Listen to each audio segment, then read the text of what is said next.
Hey everybody, Greg Poole here at Junkie Media, bojunkie.com. It's time for another podcast. Vegas is done.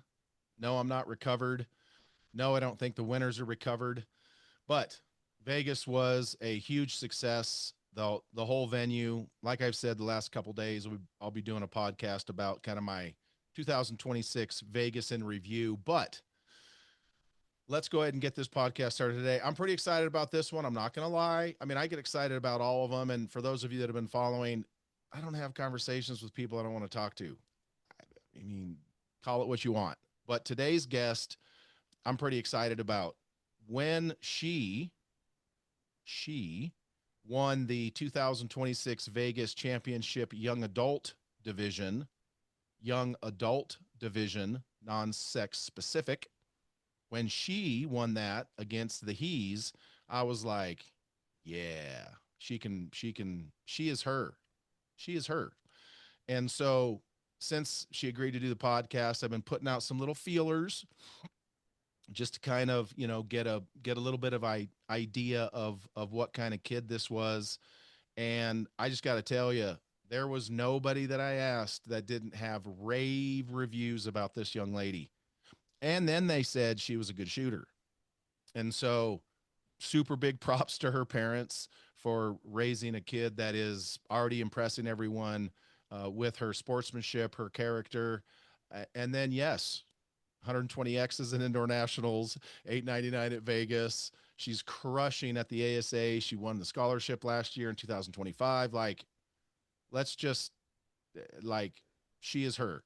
But before I introduce her, I wanted to read you guys something. So in my quick little what do you know about this kid messages out to people, everybody was positive, but Derek Phillips, the pro staff coordinator for Matthews, specifically said something to me that I wanted to read on the podcast today. Today's guest, in case you live under a rock, it's Chloe Nelsen. But before we get into that, I wanted to read you what Derek Phillips had to say to me about this young lady. This is from Derek Phillips. We've been watching Khloe's success for some time now as she's grown up in the archery community. I've taken special note of her drive to compete and succeed combined with her amazing talent shooting a bow. Her warm personality and sportsmanship has not gone unnoticed and will serve her well in the future. That's from Derek Phillips. If you know Derek Phillips, he is generally a man of few words, and he is Derek be watching. Derek be watching everything, and he's been doing this a long time. So that kind of a review from Derek Phillips about this young lady, it's really not much to say other than that. So let's get this thing started. It is your 2026 championship young adult winner. It's Chloe Nelsen. How you doing today, Chloe? I'm doing pretty good. How about yourself? I am hanging in there. I am recovered. I understand that after Vegas, you and your parents went on walkabout down there. How did that go? It went really well. We took a trip to Zion National Park in Utah. That was a lot of fun. Yeah. We did some exploring. We Uh, wanted to do some hiking, but didn't get around to it. well, so we were chit chatting a little bit before the thing started. I was a little bit surprised to hear it, but you were there on a Tuesday, which would have thought it would have been a ghost town. But why couldn't you guys really go hiking? Yeah, because we couldn't find any parking. Like there was nothing. We'd have to walk like 2 miles in order to find like a shuttle to get to the hiking trail we wanted to get to. So, yeah, that wasn't happening. We just drove around instead.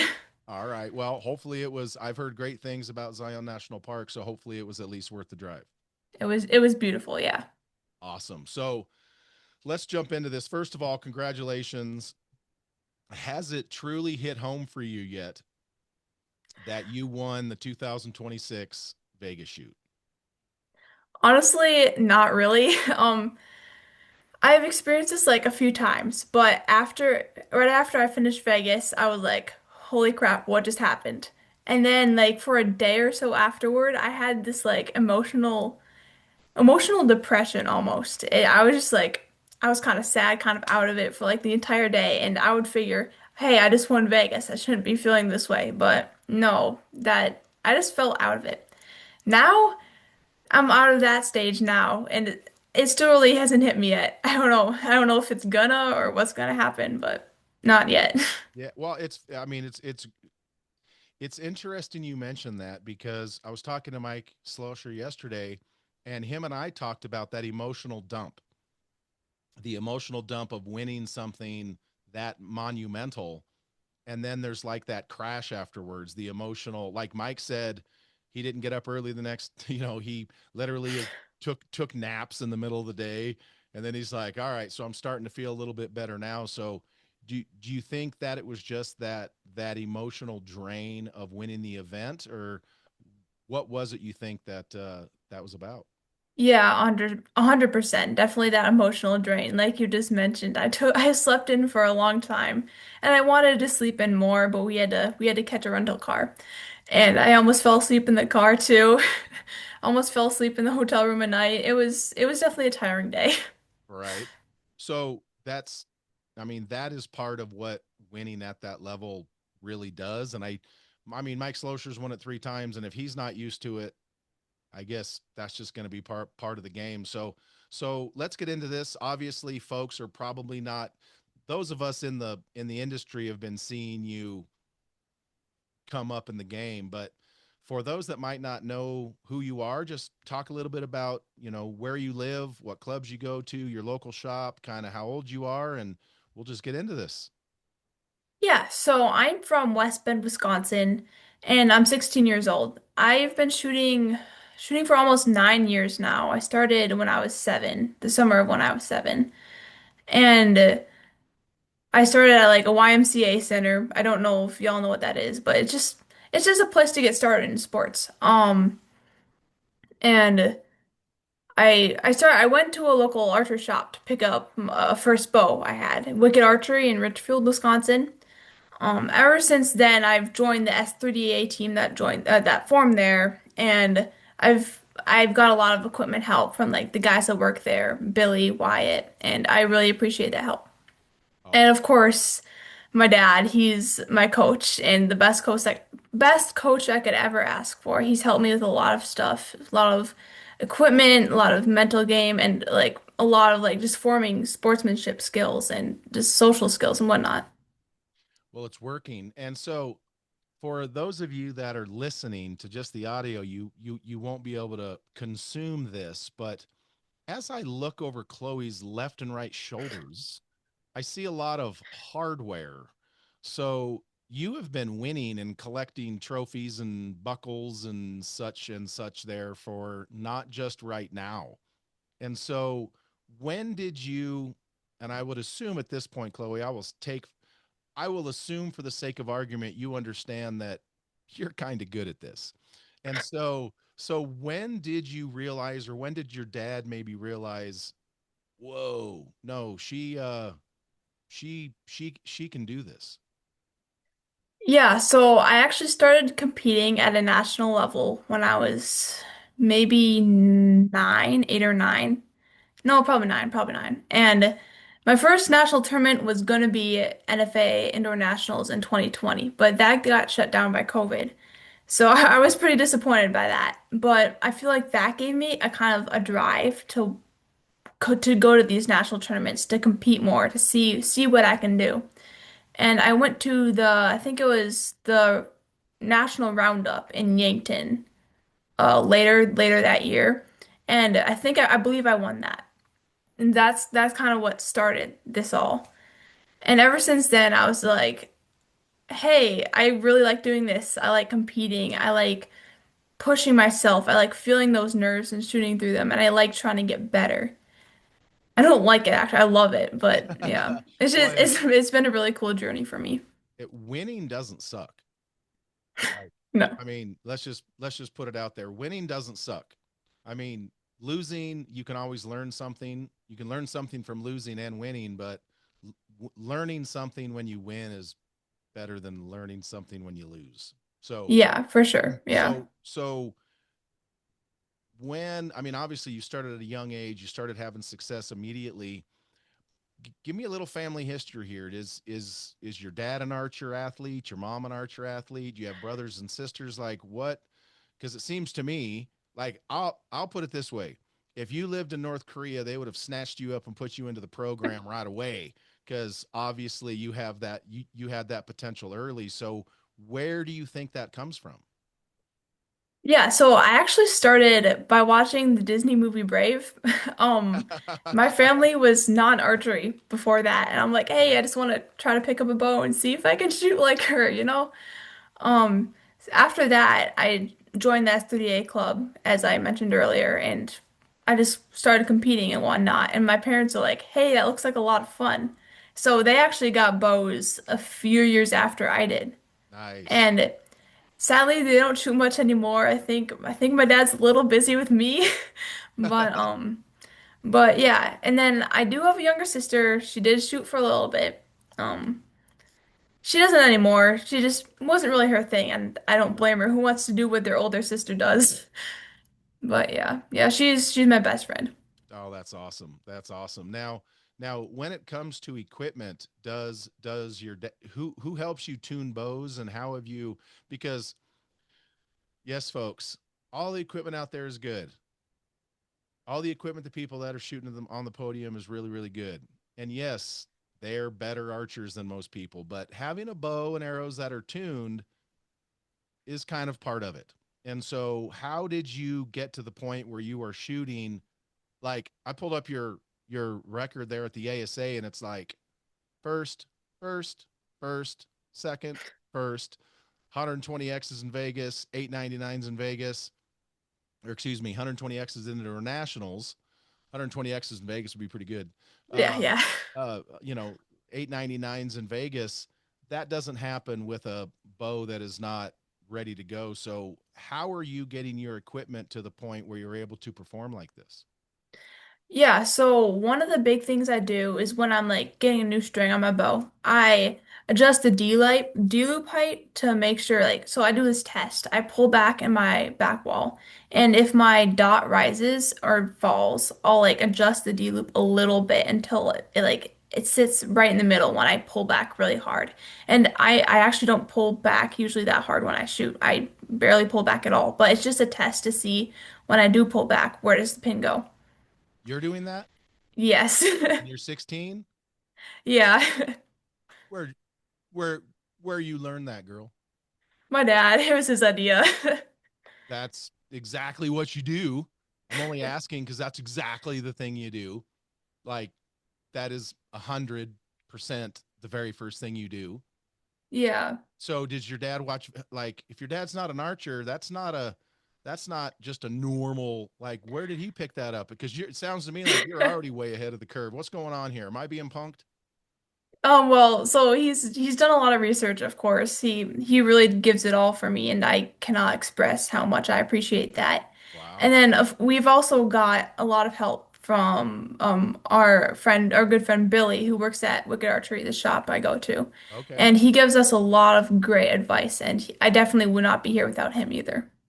All right. So, well, I am super impressed right now because I'm a nerd. Just I'll just admit it. I am an archery nerd. I don't even try to hide it. But the fact that your dad and you are already picking up on little tricks like that is awesome. And so as things started, let's talk about your dad's role in this a little bit because folks that watch like my live feed at Vegas with the practice with the pros, I love to talk to parents. Like you keep this up, I'll probably do a podcast with your dad. But but I think that the parents' roles in getting their kids into the sport and keeping their kids into the sport by supporting them is something that we don't talk about enough. And so when it comes to this equipment and this tuning, kind of talk, obviously you said your dad takes it very seriously, which I think is awesome. But talk a little bit about some of the things that you've seen your dad do as if you started shooting at 9 and shooting competitively, you're now 16. Kind of talk about what you've seen, how you've seen your dad's growth in your career and archery progress with you. Yeah. So, of course, we started out knowing next to nothing about archery. I mean, we aren't an archer family. So, he really just when he saw I loved it, like more than just oh, some fun hobby I do in my free time. When he saw that I loved it more than that, he started doing like a lot of research. He talked to people. He did everything he could to like learn the things that could get me better. And over the years, you've just gained more information. Like we started out paper tuning, and now I do bare shaft tuning for my bow right now, and that works really well for me. And things like how I pull my back wall, things like how I hold my release, what I do to fire my release, like I shoot a hinge, and everything from trying a pin, trying a dot, like all those little things. He's learned a lot, he's learned a lot about that for me. That's awesome. What's your dad's name? Andy Nelson. Andy. I'm writing that down. I'm gonna want to talk to Andy at some point. Not on this podcast, of course, but I'm good job, Andy. Big GP, Big GP approves. So that is absolutely fantastic. And now you've had success. I mean, obviously on the ASA side, the the indoor side. So you've already had a lot of success kind of crossing over venues. So let's back up to before indoor nationals this year, where you did shoot 120 X's, which that's balling out. And so going into indoor nationals, how are you? And this is obviously going to translate to Vegas as well, because I believe momentum is key and confidence. And so coming into indoor nationals, how are you feeling about your rig, about your confidence, and just basically what were your expectations of yourself coming into Memphis? Honestly, I was really confident. I This season so far has been the best one I've ever had. I shot a 900 in the Rushmore Rumble. I performed really well at like S3DA nationals, and I know that isn't as big as like your NFAA or USA events.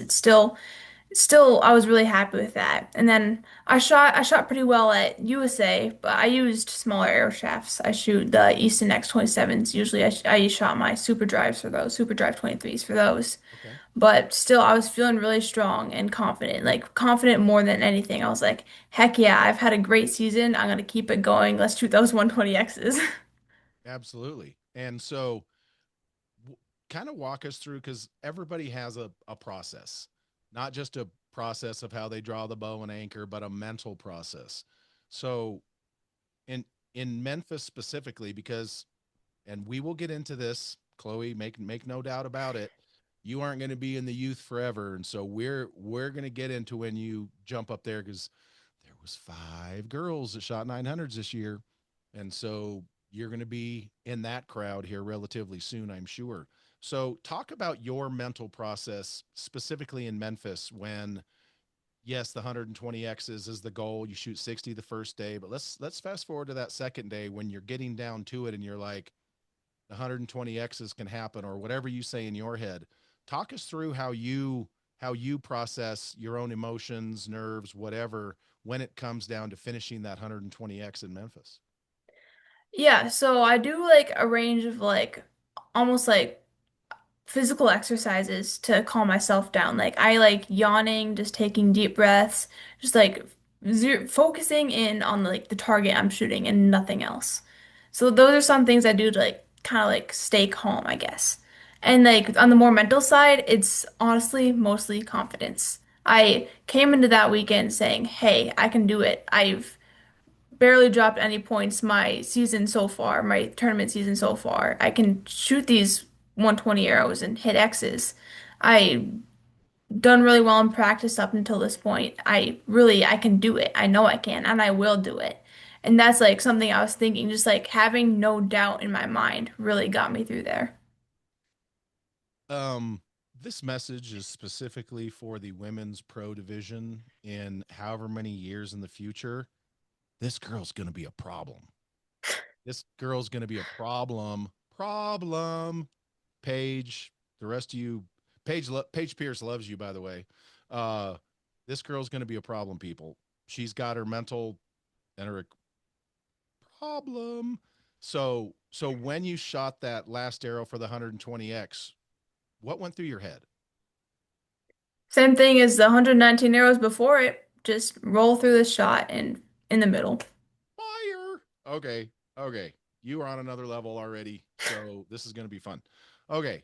So you get the win. Now, the class you were shooting in at indoor nationals is not the same kind of class you shot in Vegas. Yeah. So in indoor nationals, it was just a female young adult, correct? Yes, yes. But in Vegas, in the championships, I think that there's only a young adult class and it's both male and female, correct? Yep. All right. So let's fast forward and talk about that because you obviously seem like the kind of young lady athlete that is going to um, rise to challenges, obviously, and not just from the ripe old age of 9, but as you move through your career right now at 16, just your mentality of shooting the 120th arrow and being like, yep, that was the same as the last 119. I'm not sure you even understand how far ahead of the curve that is. So, coming into Vegas, knowing that you were going to have to shoot against Caleb, who is that kid can absolutely get down. Liam, that kid is super nice. I met him Yeah, during the $10,000 a day thing. What a nice kid he is. for Super. sure. So you were up there with a couple of really nice young men. But what was your thought process, if anything different, coming into Vegas knowing that you were shooting against everybody in that class, male and female? Yeah, so honestly, it wasn't too much of a big difference. I still had to shoot the same score. I mean, honestly, I don't mean to sound like I don't like winning because I'm there to win. I'm there to do my best. But to me, it's more of a me against me kind of thing. I want to do my average score or above in competition. I don't want to suffer because of those nerves. And that's kind of where I'm at right now. It's really my own shooting against my own shooting. So going into Vegas, I wanted to say to myself, like, hey, I it's just shooting. I like doesn't I mean it matters who I'm up against, but not really based on like what I want. So if I wanted to get that 900, that would be awesome. And I know I'd have to I went in there knowing I might have had to get that 100 to win the class, but I mean it's what I wanted to do anyways. I'm not like I'm there to win, but I'm also there to win against myself if that makes any sense. Talking to you at 16 was like talking to Bodie Turner at 16. I'm not gonna lie. Like your guys is the things that you say to me and your mentalities about yourself and shooting and pressure and winning, you literally sound like Bodie did, which is that's a compliment by the way. And so I'm gonna I'm gonna pivot here a little bit because I'm just gonna be completely at 16. I knew you were a great shooter, but you are way more advanced than I was expecting. I'm just going to be honest. I'm just so I'm going to pivot a little bit here. Let's talk about the one arrow you missed in Vegas for the 899 because I know for a fact, listening to you talk for however many minutes I've been listening to you talk today, I know for a fact you have thoughts on that arrow. Oh yeah, 100%. So that miss was my second day in the second half of my scoring round. So the first half, the first 15 arrows was like amazing. I had great shot timing. My shots were flowing really nicely. I was hitting X's just like I wanted. The when I switched though, when I swapped to the bottom target, I started struggling. I couldn't get the shots off, and that nine, I think it was on my th second or third end of the bottom target, and I think a letdown twice before that shot. It Okay. wasn't good, Okay. and when that shot fired, and my dot dropped low. It's yeah, not wasn't a pretty one, but I guess I just had to learn, take away from it, just try to focus on my shot timing. Of course, I want to let down if I'm not going to have a good shot, but can't let down that much and get myself tired to the point where I drop a nine. Sure. So have now in your reflection, and obviously the fact that you won makes that 9 a little easier to take, but having had the conversations I've had with Paige and other champion archers, still you're probably not going to accept it because it was all you. Nope, yeah. So, all right. And so now that you've had some time to reflect, and I'm sure that even though it's cool to win, you've probably been thinking about that. What what is it you think that made you? Because look, folks, switching from bottom to top or top to bottom at the half gets a lot of people. I know everybody says the first arrow is the hardest and the last arrow is the hardest. Yeah, that's kind of true. But when you switch top to bottom, bottom to top, it changes some things, changes some form things, changes some things. And so, what have you concluded was maybe the reason when you went from top to bottom that you started struggling a little bit? Honestly, I think it was just some mental thing. Like, hey, I'm switching up what I'm doing, I'm changing things. I don't like that. And then I started just started getting a little shaky, shots not flowing as good, that kind of thing. Okay. And now, when you do you practice at Wicked Archery or do you have a range at home? I do practice at Wicked Archery. There is a nearby sportsman club that I also shoot at I mean, Wicked's about 20 minutes away from us. The sportsman's club is about 5. So Okay. we try to go to the sportsman's club when we can.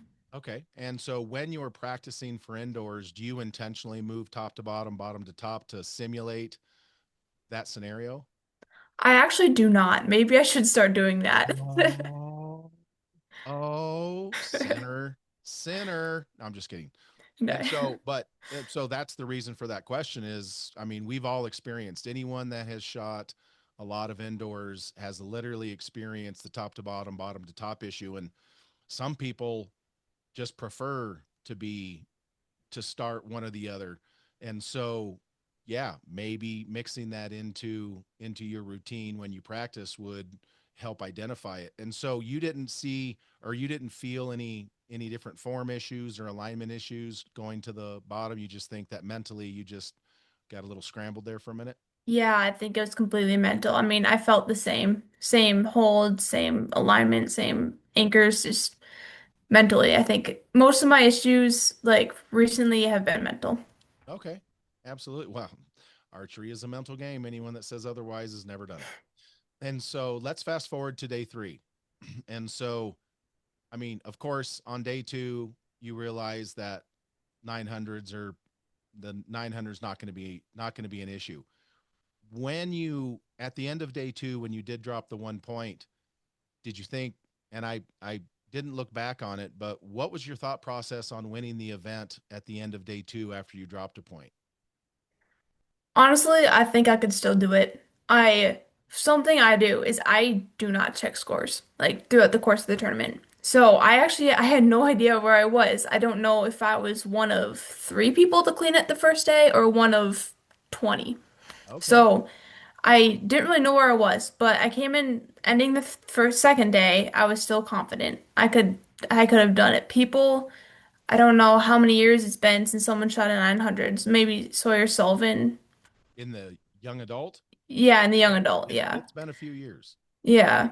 So I came in there knowing, hey, if like 899, I still got it kind of thing. Yeah. And so let's talk about day 3. Now for those of you that haven't been to Vegas, on day 1 and 2, they shoot on whatever the random assignment is. I think it's alphabetical, but whatever. So day 1 and 2, Khloe literally could have been shooting with who knows in her class, like any random people, no matter how good or bad they are.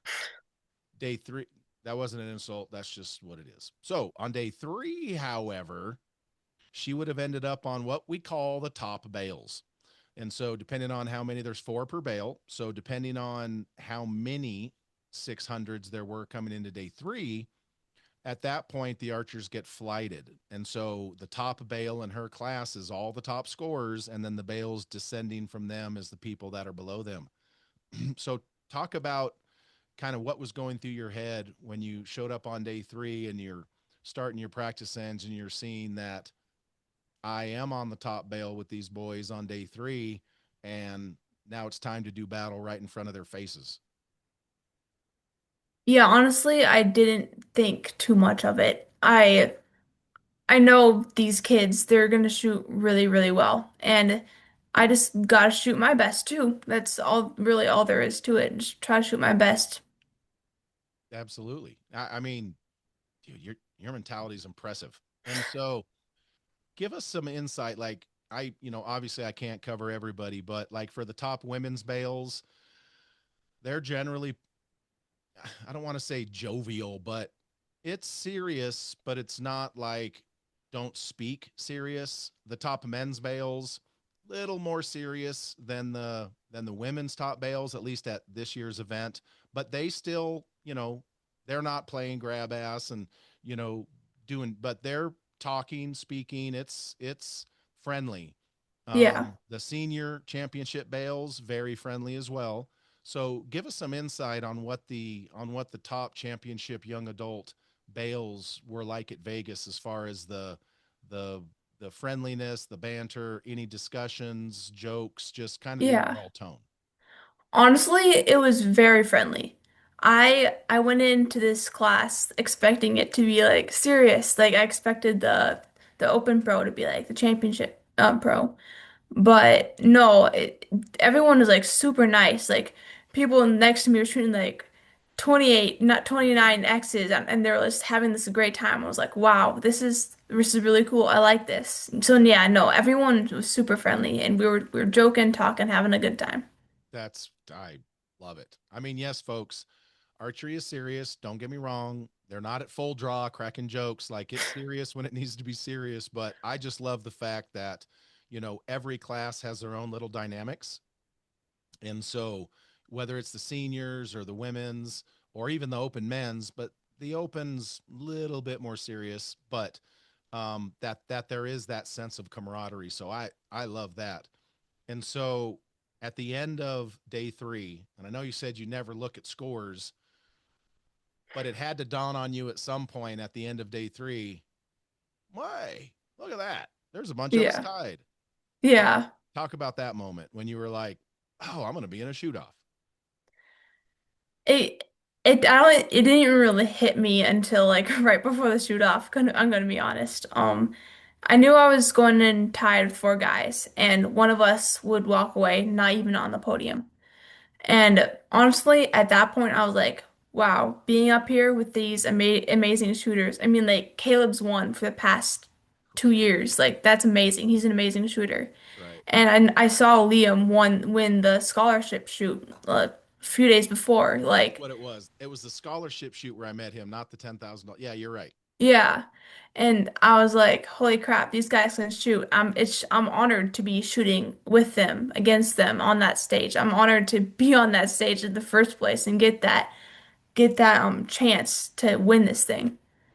Yeah, so let's talk about that PH Live Theater. That shoot off venue is unlike anything else the archery world has really ever seen, simply because the PH Live is designed for certain kinds of acoustics. It has certain kinds of lighting, the literally the seating and everything having to do with that venue is intended for the people on stage to not really be able to see or hear the people in the audience, and the people in the audience to be able to consume whatever is happening on the stage. And so, obviously you've shot and won other big events in your class. Talk about the PH Live experience with the big screen and just kind of that whole vibe. Yeah, so I don't know what it's called, but when we were walking like into like around the theater into the backstage, I could hear the bass and like the ground is vibrating in the music, and I was like, holy crap, this is kind of that's kind of what it hit me. I'm like, holy crap, I'm actually doing this. Right? Um, and just standing backstage, we weren't really doing anything. I mean, we were talking, but like just like standing there, hearing the music, hearing like Bruce like announce things, and I was like, okay, we're actually doing this. And when I walked on that stage, it was like amazing. Honestly, like just like seeing everything, just taking in the entire theater, taking in like the sounds, the feelings, just the emotions. It was like it's completely indescribable. And I tried not to look at the crowd when I was shooting, just so I don't know, I stayed as calm as possible. But just like knowing that there were like, so many people like behind me and like people watching on the live feed too, it was just I don't know, I can't even describe it well. There's like nothing that does it justice. Oh, that's You're not wrong there. So, how long did it take you to? So, folks, just wondering, the archers were staged upstairs, and there was bales up there to shoot and all that kind of stuff. So it's not like they came into this cold turkey. So when I ask this question, it's not it's not necessarily a physical groove question as a mental groove question. But once you started shooting on the PH Live stage, how long did it take you to feel like? Because I think you guys went 4 or 5 ends. Uh, Yep. that's pretty darn good. That's pretty good. That's pretty good. I mean, we've seen Sergio Pagni won the big shoot at the South Point on the first end of X scoring. So sometimes they go quick and sometimes they go a long time, but 4 or 5 ends in the young adult, that's pretty stout. So how long did it take you once you started shooting on the PH Live stage to kind of feel like you were in a groove? Hmm. Honestly, after that first practice end, I was really feeling it. That practice end, that one practice end I had, wasn't feeling super great. After that though, after that I kind of got used to it. I mean, I wasn't like I don't think I could ever fully get like locked in when shooting on that stage. Like there's no way I could like just I don't know, shoot my normal practice self at home on that stage. But I feel like after that first practice end, I was like, hey, I'm gonna do this. I'm gonna shoot some X's. Here we go. Right. So when you realized on the stage that you had won, your reaction was pretty good. Like it was obvious that the weight of it was was coming to fruition for you. And so when they called that out and you realized you won, talk us through that particular moment.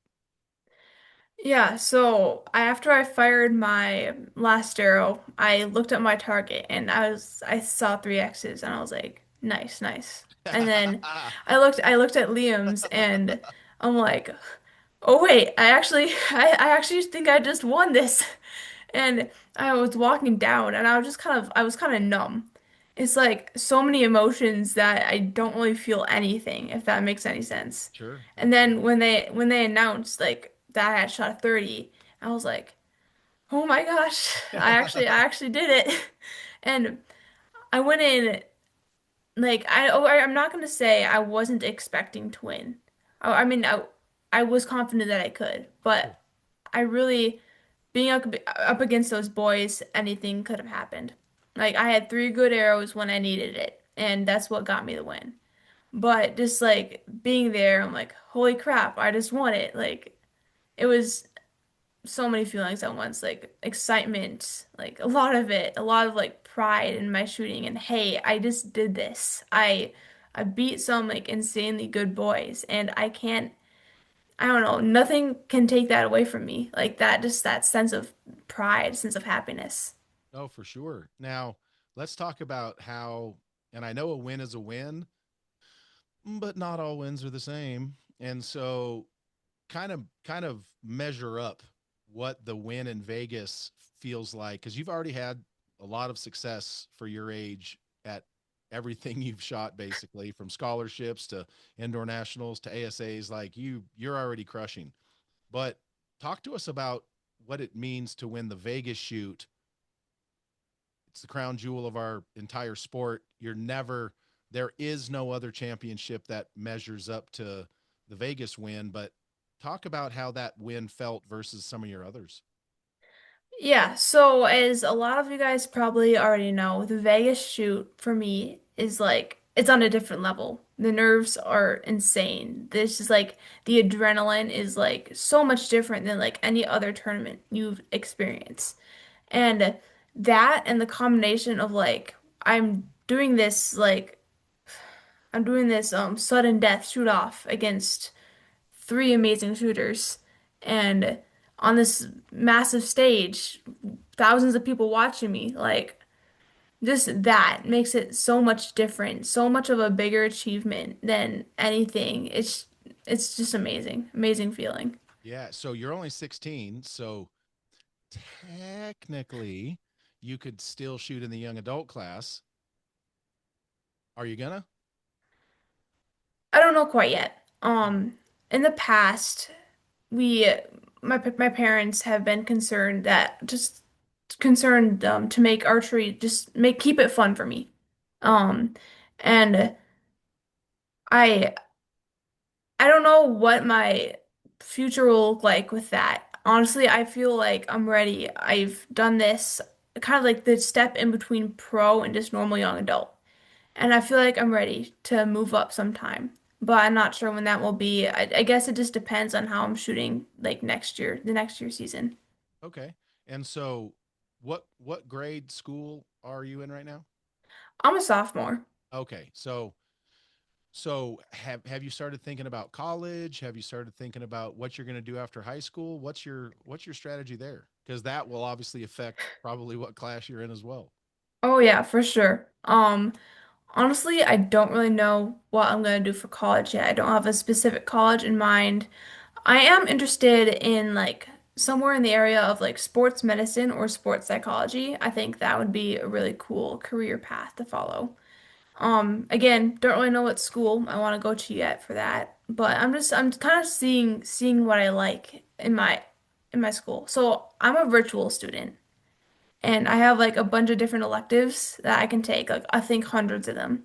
So I'm just like kind of taking different electives each like semester, seeing what I like. Right now, sports medicine, sports psychology, that's where it's at for me.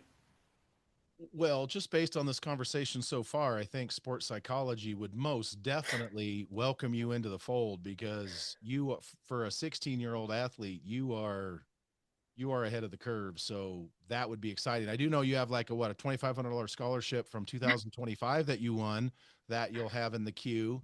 And shooting as good as you are, you could. Well, I don't know what I mean. Depends on the college, of course, but you could certainly take a big chunk off of college tuition just racking up scholarships over the next couple years. Oh yeah, yeah, for sure. I hope it'll be a little cheaper than what I would normally have to pay because of that. Well, and the last count I want to say 75. I could be wrong on that. Don't hold me to it. They'll blow me up in the comments if I'm wrong. Don't worry. Or they'll blow me up if I'm right. But I think it was about 75 colleges offer archery scholarships. Like, come shoot for us and you get a free college education. So that might be an option for you as well. Yeah, so honestly, this is what I'm thinking. I want to go to school to learn what I want to do as a career later in life. If that school doesn't have an archery team, I'm completely fine with that. I just want to go to a school where I can learn the best. And Sure. hey, if that school does have like an archery team, I'm all for it. But I prioritize school and choosing like a college I want to go to instead of archery. Once again, Andy and your mom coming through with the dub. And so, yeah, that's absolutely awesome. So let's talk schedule. Like this year in 2026, how many archery events will you attend? Well, that's hard. I have a little bit of a break for a few weeks here. I'm going to the Minden ASA at the end of April. Okay. And then I'm gonna try to hit up a lot of the other ASAs. 3D is my favorite discipline of archery and I love them. Okay. I have the S3A national events in like June and July, so I'm gonna hit up those. I think USA Joad, I'm going to that. Oh, okay. Yeah. Wow. So you just answered one of my other questions. And so you like 3D the best? Oh yeah. Oh yeah. All right. Known or unknown? Known as of now, I cannot judge for the life of me. So, yeah, so I think I'm gonna stick to known for a while, and if I do go pro, I want to in ASA. I think I'm gonna kind of practice unknown, see where I'm at, just get some experience with that, and I'm like, hey, I think I can do this, then probably go unknown. How good's your vision? Eh, it's okay. Oh, you know why I was asking that question probably. Yeah. Well, if you're 16 years old and you have X-ray vision, you should do pretty good at the unknown side. But do you and your family have any land up there that you could potentially put ranges on? We have about 5 acres around our house. So I do shoot like 3D animals in my yard right? sometimes during the summer. Yeah, I can do that. Okay. And So, yeah, then that'd be good practice. yeah, exactly. Well, and if you're gonna learn the if you know if you're gonna start shooting the unknown game, you kind of got to have the targets and you got to have the land to put them so you can sit there and stare at them all day so you know how big they are, Oh yeah, yeah, for sure. right? And so moving forward, does does winning the Vegas shoot change anything for you schedule wise, or is it just going to kind of fall in line with what your strategy was? Yeah, it doesn't change anything for me. I think I'm just gonna keep doing my thing. Just shoot, transfer to 3D season. I mean, I shot the Benning ASA like the week before Vegas. That was a crazy turnaround to go from 3D to indoor. Right. But yeah, I'm just gonna focus on 3D and then the outdoor target stuff when it comes, and then go back to indoor. There you go. Well, hopefully, Vegas. Look, folks, Vegas was later in the year, later in March this year, by no fault of the NFAA's shoot. It just was what it was. But as the years progress, it does start moving back towards February. So hopefully, we can do a little bit of coordination there. Just me personally, I think it would be great for 3D to start after indoor ends so that archers aren't having to go back and forth all the time. Like Bodie couldn't shoot the first couple or at least the first ASA or two because he had to be getting ready for Vegas. So if they could make if the Vegas shoot was backed up enough that they could coordinate between the organizations to have indoors end and then 3D start, that would give a lot more people opportunity to actually do both at a high level. So that but that'll just be what it'll be. And so when you start, because 3D may be your best or your favorite thing, but you are really good at indoors. Have you thought about any international events, whether it be like a Neems or a Kings of Archery? I really want to go to one. I was talking to a girl I was shooting with this weekend. She was telling me a little bit about like Neen's Kings of Archery, and they sound like really neat tournaments. I enjoy watching them, Right. and I think it'd be a really cool thing to go to. I don't have any plans for one to go into one as of right now, but I definitely want to try to fit in one sometime. Absolutely. So talk to us a little bit about kind of what goals you have in place. You definitely seem like a very driven, goal oriented young lady. And so you have the ASAs are you're doing very well at. You won the scholarship. You shot a 900 at the Rushmore Rumble. Shot 120 X's at indoor nationals. Now you've won Vegas. What does your goal sheet look like? Like your bucket list in archery? What what does that look like for you moving forward? That's a good question. One goal I have is I do really want to shoot a 900 at Vegas. Hopefully that will become true next year. I can hope. Um, Other than that, I think for 3D, I'd like to continue getting better. At Benning, I shot a total of 40 up both days. So I'd hopefully like to increase that score a little bit this like for the rest of the season. What's your max distance in your class there? 40 yards. I've only shot one 40-yard tournament. You shot 40 up with a 40-yard max. Yeah, over 2 days, but yeah. How much did you win by? 20 points? So you see where I'm going with this next question, right? Yeah, I do. So how long are you going to stay in that class? Um, Probably for the rest of the year. And Oh yeah. then So the yeah. rest of this year. Right. Yeah, yeah. And then I'm gonna maybe move out to K40, K45 next year. Okay. Yeah. I mean, shooting 40 up on a 40-yard max range, known distance even is that's balling out. I mean, you have to understand that the known pro women at 50 aren't really doing that either. So I know it's 10 more yards and I get all of that, but 40 up on a 40-yard max range is still balling out of control. And so finish this year and then you would jump to one of the regular known classes before you jump to the known women's pro then? Yes, yep.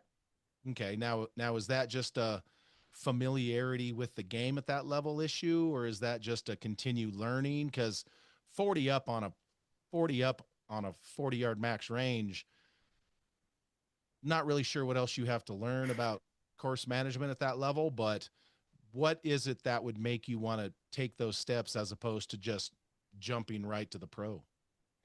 Yeah, so last year I shot the 30-yard max in youth.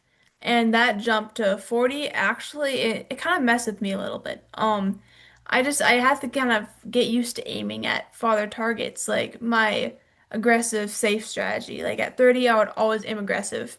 And I learned that at 40 that doesn't necessarily work out too well for me. All I right. learned that this at Benning. So I guess I'm just gonna like kind of move up distance by distance just to try to like make that transition as easy as possible. Okay. Well, and that makes sense. You don't want to bite off more than you can chew and actually set yourself back. So that definitely makes sense. So let's talk about your equipment real quick. Um, let's just go down a rundown of what your because you just won Vegas. We'll do the indoor rig, but just give us a rundown of what you shot in Vegas this last weekend. Yeah, so I shoot a Matthews Title 36 with 80% let off and a 28 to 28 and a quarter inch draw length. Really? And then I also have I've pulled back 52 pounds. Um, I shoot gas bowstrings with a Hamskea Peep, Hamskea Trinity Arrow Rest. I have an Excel Achieve XP sight and a Shrewd Nomad scope with Conquest bars, and then I also have a Truebill HPC hinge. Nice. What lens do you shoot? Feather Vision Okay. What kind? 6X. Six. Yep. I remember having young eyes like that way back in the day. But what is your preferred arrow build for your indoor rig? Yeah, so we actually got some X27s built this year. They're 29 inches or so. I use Biter Knox, the competition archery product points. I love those. And then Tack driver vanes, the 375s. Okay, nice, nice. And now when it comes to tuning that indoor rig, you had mentioned bare shaft tuning earlier. And look, folks, I'm just going to say it: bare shaft tuning ain't for everybody, but Khloe is obviously a good enough shot that she can bare shaft tune, so she can rock it. And so is bare shaft tuning your preferred method indoors? Yes, and I'm gonna be honest, I haven't tried a whole lot of other tuning methods. But I do find that shaft tuning 20 yards, just getting the fletched arrow to match the bare shaft. I think that works really well for me. I do want to try group tuning sometime. I have not tried that yet, but I've heard good things about it. So I think I plan on trying that sometime.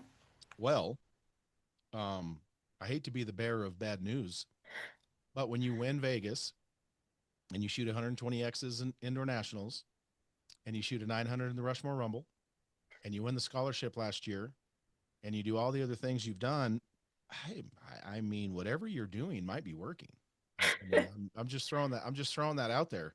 I don't want to salt your game or anything, but when you're doing that well, sometimes taking yes for an answer, it works. And so let's talk. Excuse me. Let's talk real quick about because I'm sure you're already experiencing this, but that is sponsorships, Yes. relationships with sponsors. And I'm going to be honest, folks. I didn't ask Derek Phillips if she's actually on Matthew's staff. It's none of my business. So I didn't even ask him if she's on staff. I just asked him what he thought of her because he sees her at the ASAs and he saw her at Vegas. And so I don't know. She could be on zero staffs for all I know. But let's talk about that right quick. At 16 years old, obviously having a tremendous amount of success already. What's your thoughts on sponsorships? Have you and your parents discussed that, and kind of what's your thought process on that? Yeah, so I actually don't have any at the moment.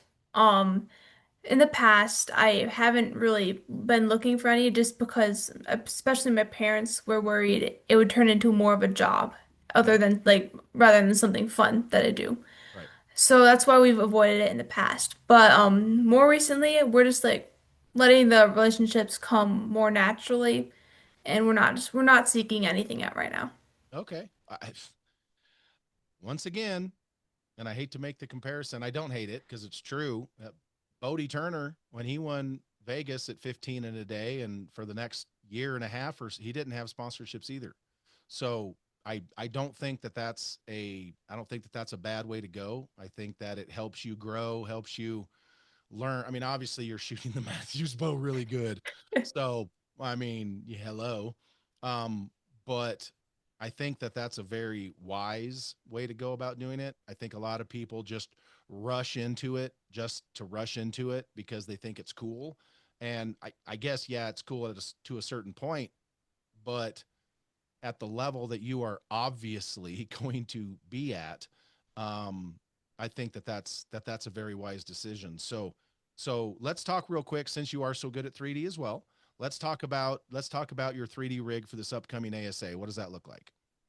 Yeah, so it's actually very, very similar to my indoor. I switch out so I shoot a big dot for indoor. It covers up like almost all the yellow on a Vegas face. So, but for 3D, I switched to a blue fiber. And then other than that, I switch my arrows. So I just changed to shooting Carbon Express Maxima XL 23s, just Okay. like at Benning. So Okay. I've shot like one tournament with them and they work amazingly well for me so far. Okay. And how much point weight you run in those? It's either 100 or 120, I believe. Okay. And then are you running the same vein on that you ran indoors? Yep, tack driver, it's a little smaller though. I think it's like maybe 225. Okay. Yeah, yeah. All right. And so you run what power lens are you running for 3D? If you say 6, I'm going to fall out of my chair. Yeah, 6. You are a savage. You are an absolute savage. I mean, I'm just jealous, folks. I mean, I'm just saying, I'm just jealous. I'm not hating on her. I'm hating on me, actually. Just jealous of that. And so, do you run? A lot of people change up stabilizers a little bit, or at least some weights going from indoors to outdoors. Do you change up any of that? Nope. I keep it exactly the same. Just let them eat. Yeah. Nice. So let me ask you this because Paige, obviously, like I said, loves you. Tanya Gellantine and the women that are at the top of the female pro game right now are, you know, especially, in the indoors and the known world are incredibly tight. They are very, very supportive of each other. Like literally, I was covering the women on day 3 and lit, you know, the shooters that had already shot were standing there towards the end, were standing there spotting for the archers that were still shooting. They're competitors. And so that part is incredibly good to see. So what are your thoughts on shooting against some of these women, the Ellas, the Pages, the Tanyas, et cetera, Tanyas, excuse me. Um, what's your thoughts on, you coming up into the game and ended up shooting against these women that you've been watching all these years? I think it's a really neat thing. I remember my first national tournament, the national roundup. I would go around and get all these like the pro signatures. Like I got Paige Pierce, I got a picture with her, and I got her to sign my little like my name tag. And then I got Alexis Ruiz, and I was like, holy crap, this is amazing. I looked up to these women ever since I was really little, and nothing has changed. I still look up to them. I respect them so much. They have all this amazing talent. They figured it out. They're shooting amazingly well. And I hope if I like ever do shoot against them in the next couple of years, I hope to learn things from them. Oh, absolutely. I mean, your mentality on stuff is just absolutely fantastic. So once again, congratulations to Andy and your mom. What was your mom's name? Kristen. Kristen. All right, got it. I mean, this has been a great conversation, Chloe. I really appreciate you spending some time with us. I did see that you just started yourself. Not going to take credit for this, but I did just see that you started an Instagram because I was trying to tag you in my promo, and I'm like, there's like 20 different Chloe Nelsons, and I'm clicking them all. I'm like, that doesn't look like the one, and I'm like, I don't think she's married. I don't think she just got married, and I'm like, I don't think she has a kid yet, and so Nope. yeah, exactly. So let everybody out there know where they can keep up with Chloe Nelsen, the 2026 Vegas champion on the World Wide Web. Yeah, so I'm on Facebook as Chloe Nelsen. You can search me up as Chloe Nelsen Archery. And then I just, as you said, I just started an Instagram account under Chloe_Nelsen_archery. And just so y'all know, my last name is spelled uniquely. It's Nelsen. So it ends with an E in there. There you go. All right. We appreciate your time today, and we look forward to see how the rest of your career turns out. And I have no doubt you're going to keep killing it. Perfect. Thank you for everything. All right. That was Chloe Nelsen with an E, folks, right there. First and foremost, head over to Instagram, give her a follow, Chloe_Nelsen with an E underscore archery on Instagram. Let's get her Instagram account pumped up a little bit over there. If she's going to be doing the thing, like literally when she orders a new quiver, she won't do this. I'm just talking trash. But on the back of her quiver, the name just needs to say I'm her. Just I'm her. That's just what it is because she's her. Like, I mean, at the top of the game right now, you know, you have Paige and Alexis and Tanya and some of the, and they're her right now. But like I said in my post that I shared on my personal account, I've been asked by parents for decades, oh, my little Johnny or Susie's going to be the next fill in the name here. And I, you know, and I'll always say, well, how old are they? And what kind of scores are they shooting? And then unfortunately, you have to kind of give them some bad news that no, sorry, they're not. But Chloe is what she is doing, and this is a case study for anyone out there in the industry. Like us in the industry, we already saw it coming. But if you're wondering what a up and coming star in archery looks like, it looks like her. And I don't mean her physical appearance. I mean her scores, her demeanor, her sportsmanship, her attitude, and she can shoot. She can shoot a bow. I mean, shoot. And if you know what I'm saying, you know what I'm saying. She can shoot. So I am just absolutely thrilled to see an up and coming star in our sport like Chloe that is going to represent well. I, I mean, I'm not going to give out her cell phone number here on the podcast, but I would venture to say that some companies are probably going to be calling and asking. Um, just saying I think she's going to be a great asset to any company that picks her up because not just of her shooting, because she just seems to be a great young lady, and her parents solid. I mean, what else are you going to say about that? So uh great podcast, amazing conversations. You guys know how I do. I just want to have dope conversations with cool people, and this young lady was definitely that.